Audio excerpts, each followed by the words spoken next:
আসসালামু আলাইকুম প্রিয় দর্শক, আপনারা অনেকে অবগত আছেন আমি কিন্তু মসজিদ এবং মাদ্রাসা নিয়ে কাজ করি। তো বিশেষ করে অনেকে আমাকে কিন্তু টাকা পয়সা দেন।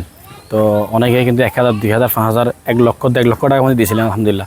তো এগুলো হিসাবটা আমি কীভাবে দিয়ে এতগুলো টাকা, তো আবার ফেসবুকে দিই। তো সব কিছু ডিটেলস দিতে পারে না কাউকে হিসাব, কিন্তু যারা টাকা দেয় এটা হচ্ছে গুরুত্বপূর্ণ নোটিশ। যারা আমাকে টাকা দেন, বিশেষ করে তাদের জন্য ভিডিওটা আজকে।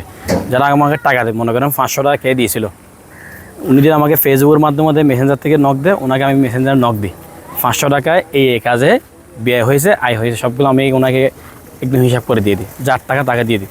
আবার ফেসবুক করার উদ্দেশ্যটা হচ্ছে আমরা যেহেতু is a content creator, video করি, ইউটিউবে সারি সব কিছু, সেহেতু ভিডিওগুলো দেওয়া দিলে এগুলো একটু মানে মানুষ জানে আমি এই কাজগুলো করি। তো এখানে আবার নাম প্রকাশ করি না, যখন আমি কোনো কিছু তখন আমি জানাবো না। তো আপনারা অবগত হয়ে গেছেন, এখন জানেন আমরা সব কিছু ফেসবুকে দেওয়ার পরও যারা টাকা দেয় আগে প্রথমে তাদেরকে আমরা হিসাবগুলো দিই, দেওয়ার পর আমরা আবার ফেসবুকে দিই। তো সবাইকে ধন্যবাদ, ভালো লাগবে, সুস্থ থাকবেন, ভিডিও শেয়ার করে দেবেন।